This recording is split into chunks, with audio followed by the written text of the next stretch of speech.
Today is a big day for me because I'm at home, surrounded by walls full of memories. Jack is here too, looking so proud and happy. He's exploring the rooms with excitement, and I can't help but feel his energy rubbing off on me. We're in the main part of my family's house, the place where my dad's dreams came true. My dad worked incredibly hard to make this place special, and now it's worth a staggering $100 million. It feels like his legacy, something meaningful he left behind for me when he passed away. Now, without my dad by my side, my husband wants a share of our family's legacy. He insists that what once belonged only to me should now belong to both of us. But I know the truth. I have proof. Documents with my name, Sarah, listed as the rightful owner. At 42, I work in the digital world thanks to my job at an online bank. This career wasn't just a victory. It was shaped by the values my parents taught me about managing money. They showed me how important it is to be responsible with finances, lessons I still carry with me today. Growing up with money, my parents taught me to respect it and never take it for granted. Despite our wealth, they made sure I didn't grow up spoiled. My allowance was no different from anyone else's, and we didn't eat fancy meals all the time. I went to a regular public school, not some elite private one. But somehow, rumors about us being extremely rich spread anyway. People assumed my life was all about luxury and fun because of our big house and money. "Sarah, with your huge house and all that money, life must be easy, right?" they'd say. "You must have all the coolest gadgets and games. Can we come over and play?" People often asked me these things, convinced I had everything. But the truth was, my life wasn't as extravagant as they imagined. I didn't have the latest toys or gaming consoles, yet people still believed I did. Sometimes it felt like everyone only wanted to be my friend because of my family's money. "Sarah, you're rich, right? Can you lend me some money?" Hearing people ask for money always made me uncomfortable. It felt like they didn't understand the values my parents had taught me. Then I found myself in a difficult situation when I accidentally broke Maria's gaming console. I didn't have any money at the time, which only made things worse. Around that same period, Julie and I became classmates. She asked if I had told my parents about the accident, but I was too afraid of disappointing them to say anything. "I can't tell them. They might get mad. That's why I'm asking you, Sarah," she admitted. Saying no felt terrible, especially since I didn't want things to become awkward at school. But my parents had always been clear about not lending money, so I had to apologize to Julie and explain that I couldn't help. After I refused to help her, she ended up crying, and soon rumors started spreading. People accused me of refusing to help a friend in need, even though my family was well off. I tried to explain that I didn't have any money to spare, but it didn't seem to matter. Then Maria said something that really hurt. She suggested that I cared more about money than friendship. Things got worse when Maria and Julie began spreading lies, claiming I owed them money and refused to pay for the broken console. Eventually, the school discovered the truth and scolded Maria and Julie. But instead of stopping, the rumors only grew, and even reached my parents. My dad decided to handle it personally and arranged a meeting with their families. Even though they apologized, I chose to stay away from Maria and Julie after that. I still had to endure their glances and whispers, but at least there were no more direct confrontations. During dinner that night, my dad shared advice that stayed with me for years. "It's important to stand by your decisions, especially when it comes to money," he said. "Sarah, it's okay to say no." With a gentle smile, he added, "You don't have to share your finances with anyone. If someone keeps asking, just say you'll check with your parents. Even if you know you can't lend the money."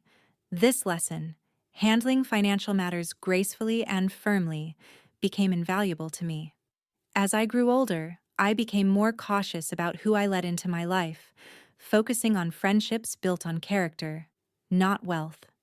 After university, I made sure to separate my work and personal life, avoiding any financial complications. This whole experience taught me the importance of setting boundaries, both in friendships and in finances, shaping the person I am today. When I was 35, I met Jack through a friend. Despite being a little younger, his genuine personality quickly won me over. We started dating casually, and before long, it grew into something serious. 2 years later, we had a beautiful wedding that made my parents incredibly happy. About a month into our marriage, my dad suggested that Jack come over to our house. I trusted Jack, but I worried he might accidentally reveal some private family details. He did love to talk. After a month of marriage, I felt ready to let him in on everything about my family, so I invited him to visit my parents' home. Jack was amazed when he saw our house. His surprise was clear, showing he hadn't realized how well off my family truly was. Even though the visit went smoothly, Jack couldn't stop asking about our money. On the way home, I felt uneasy. Honestly, I didn't know much about our finances myself. A few months after we married, my mom called to tell me my dad was in the hospital. It was a shock, especially since I didn't know he had been having health issues. Thinking back to our last visit, I remembered how he hadn't seemed well, and now I felt both worried and guilty. When I went to the hospital with my mom that Saturday, my dad tried to stay cheerful, but it was clear he was feeling down. He apologized for what he saw as being a burden, showing his gentle nature. Then the doctors told us he had advanced pancreatic cancer, and it had spread too far for surgery. It was like a punch to the gut. We couldn't believe someone so health-conscious could get so sick. After the diagnosis, my dad remained strong, focusing only on our happiness, which brought tears to all of us. I wanted to spend every moment with him, but hospital rules limited visits to close family. He expressed his wish for friends to be around, creating joyful memories at home, a reminder of the life he wanted for us. I promised to keep our home full of joy, even after he was gone. Keeping that promise became crucial. I decided to renovate our family home, something to focus on during such a difficult time. Jack, always caring, worried about how much I was doing for my dad, unaware of the other challenges I faced, like our family's estate issues, which I hadn't told him about. When Jack asked about my dad's health, I finally opened up about everything we were dealing with. It was a relief to have his support while juggling work, hospital visits, and overwhelming emotions. However, tensions arose when Jack began asking about my dad's money and the family estate. He even suggested getting legal advice, just in case something happened to my mom too. This stirred painful memories. My dad had a lawyer he trusted, yet Jack's insistence on caution with money started creating friction between us. A few months later, my dad passed away after bravely battling his illness. Then, the discussions about inheritance started within the family. I ended up inheriting a big house worth $5.5 million, but Jack's growing interest in the inheritance, despite my attempts to keep him out of it, made everything even harder. He was thrilled about moving into the mansion and kept asking about financial details, which caught me completely off guard. Later, I discovered he'd been talking to my cousin at the funeral, who mentioned that the house would be a waste if it stayed empty. That only made things more complicated. Despite my repeated explanations that the inheritance wasn't something we shared, he refused to listen. Our relationship started turning hostile because of it. Even though he attended my dad's funeral, Jack didn't help with the memorial services or handle any of the legal matters that followed. As life began to settle, he dropped a bombshell. He claimed he had changed the ownership of my family home to his name and had legal papers to prove it. I was shocked and hurt. Not only had he broken my trust, but he had also shown a glaring lack of respect for our relationship and the boundaries I'd set regarding inheritance. Dealing with these issues uncovered even bigger problems in our marriage. We had to rethink what we valued, how much we trusted each other, and where our relationship was heading. When Jack told me he had changed the ownership without informing me, I was devastated. He said he was tired of our marriage and suggested we live together as roommates in the house, providing me little financial support. He even threatened divorce if I didn't agree, a lot to take in on top of everything else. I begged him to reconsider, to think about why he had made such a massive decision without talking to me first. He admitted he had consulted a lawyer about changing the ownership without my permission.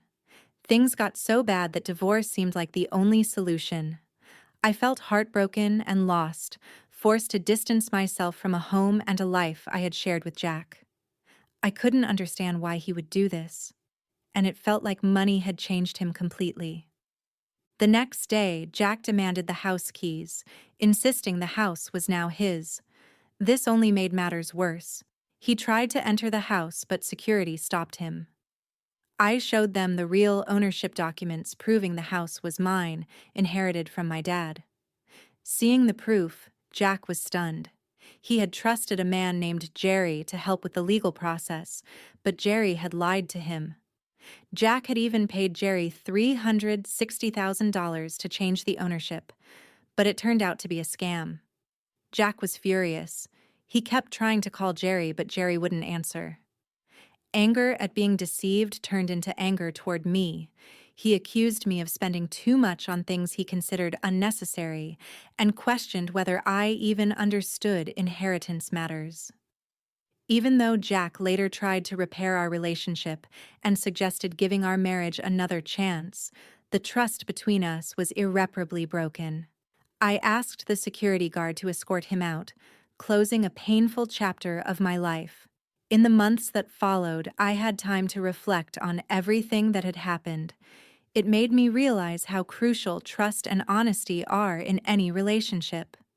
What happened with Jack, the lies, the betrayal, taught me to be careful not to let money cloud my judgment.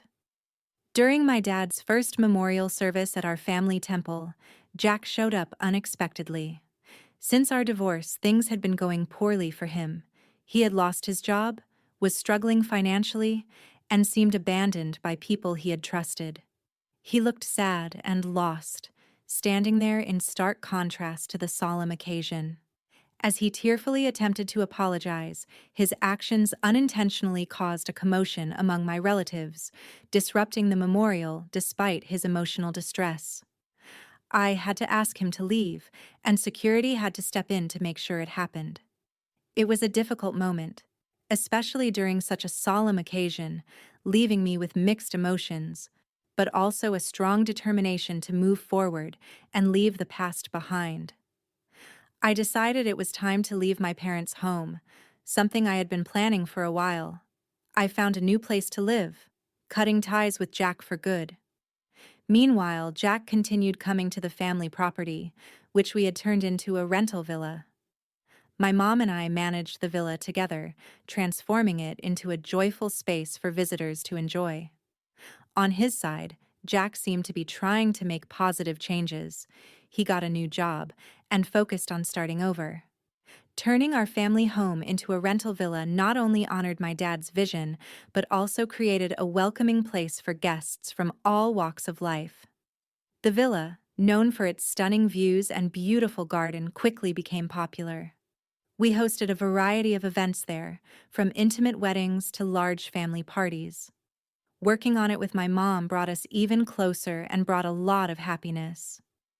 As the villa's success grew, we decided to add more amenities to enhance the experience. We built a swimming pool, a cozy outdoor lounge, and a fun area for kids to play. We were dedicated to ensuring our guests had an unforgettable time, and our efforts paid off. The villa became a top destination for people seeking a peaceful getaway and memorable experiences. This project wasn't just about making money, it was about fulfilling my dad's dream and creating meaningful memories for everyone who visited. Tending the villa's garden gave me a deep sense of happiness.